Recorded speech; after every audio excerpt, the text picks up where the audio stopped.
So my kids keep me humble. Unfortunately, Kamala Harris doesn't have anything keeping her humble. You heard that right. In a disaster of a town hall between Sarah Huckabee Sanders and Trump in Michigan, Sarah Huckabee Sanders, Trump loyalist, former press secretary for the White House, current Arkansas governor, managed to insult half the country, yes, women, with her comment that somehow Vice President Harris is less than because she has stepchildren and not biological children. Okay, let's break this down. This comment is not the first time we've heard from MAGA world about this new division they've created in 2024. I mean, we thought sexism was apparent in 2016. That seems almost quaint now with the kind of things they're saying, very Handmaid's Tale-like. Now, Sarah Huckabee Sanders says a comment. She says that her children keep her humble. Well, I don't think I've ever heard a least humble comment by saying, I have something, you don't have it. That makes me better than you. And that's her description of humbleness. So beyond that fact, her second and really alarming fact is that she thinks that somebody who does not have biological children is less than. And she makes it something that she's attacking somebody who's going to be, we're hoping is going to be the next president of the United States. Not only is it demeaning because whether or not she has children, stepchildren, biological children, adopted children, should have zero relevance on whether or not she's qualified to do the job. But Sarah Huckabee Sanders, as we know, isn't the first person who introduced this comment into MAGA world. In fact, it was MeidasTouch that revealed Vance's comment that he made before he was picked as a vice president nominee. Let's hear that again. What he's saying is that we're effectively run in this country via the Democrats, via our corporate oligarchs, by a bunch of childless cat ladies who are miserable at their own lives and the choices that they've made. And so they want to make the rest of the country miserable too. And it's just a basic fact. You look at Kamala Harris, Pete Buttigieg, AOC, the entire future of the Democrats is controlled by people without children. And how does it make any sense that we've turned our country over to people who don't really have a direct stake in it? They're clearly making the argument that he believes that politicians, elected officials who do not have children means that they are less qualified to have a voice in this country. This is the statement he's making in 2024.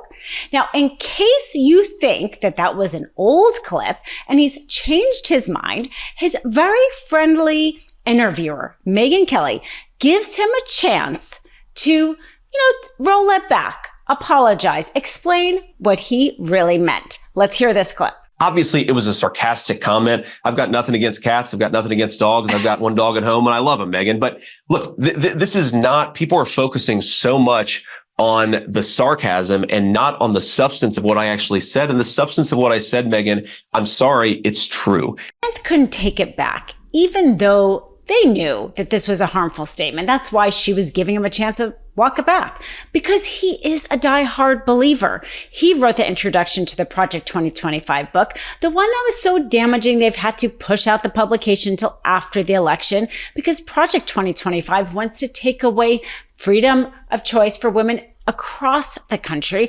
They want to track menstrual cycles for women, because this is this dystopian Handmaid's Tale reality they evidently want to create in our country. And so when you hear him talk about childless cat lady comments, and you hear Sarah Huckabee Sanders try to shame, judge, make somebody less than for not having biological children, as she does in the clip, let's just hear it again. So my kids keep me humble. Unfortunately, Kamala Harris doesn't have anything keeping her humble. So Sarah Huckabee Sanders' statement is not a one-off comment. It is a philosophy. It's a philosophy that Vance and the MAGA movement hold, that women's worth and purpose is tied to whether or not they have biological children. They've said it many times.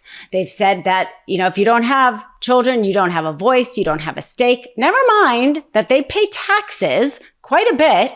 Don't get as many services back. You're not getting public education if you don't have children, but you're paying those taxes.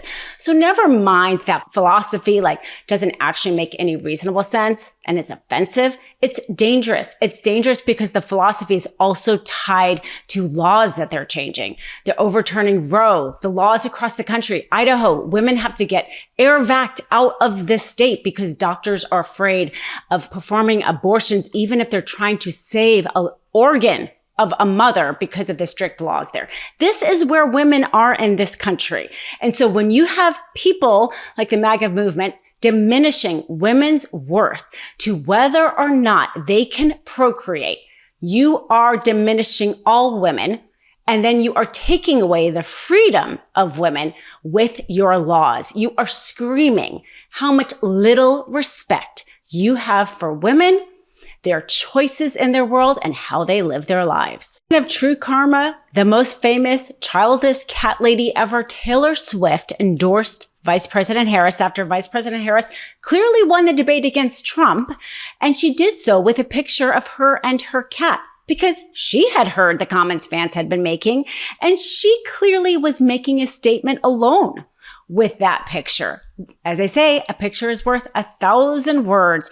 And what she said is resonating with women everywhere, those with and without children, because none of us want to be put into this box and our value determined about whether or not we decide to bring life into this world. Speaking of life, Republicans don't even want to support IVF.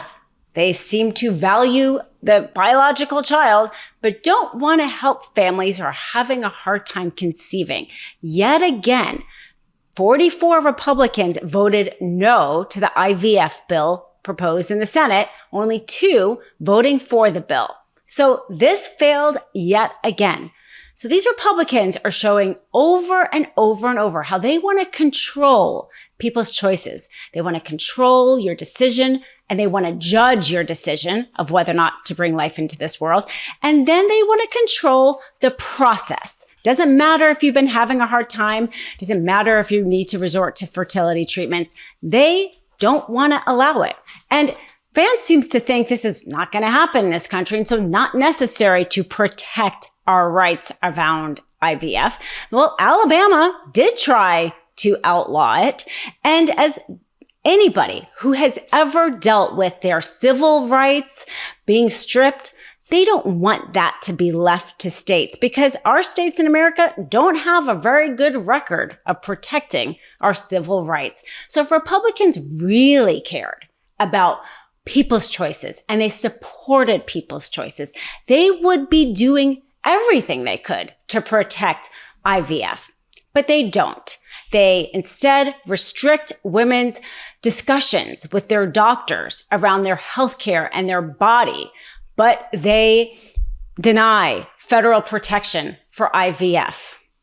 If they truly cared about that child, if they really wanted somebody to, get pregnant and bring life into this world, how come they're not asking for child support to be paid upon that 6-week conception that they're forcing upon a woman?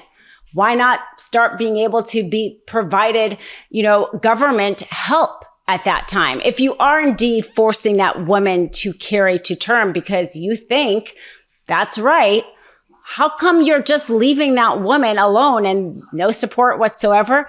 How is that really communicating how much you care about that life? It's not really about the life, is it? It's about what you think is right. It's about how you think people should make choices. And you show that again and again with your values that you say, like Sarah Huckabee Sanders, making this one-off, what she says is a joke, comment about people being better than others solely based on whether or not they have biological kids.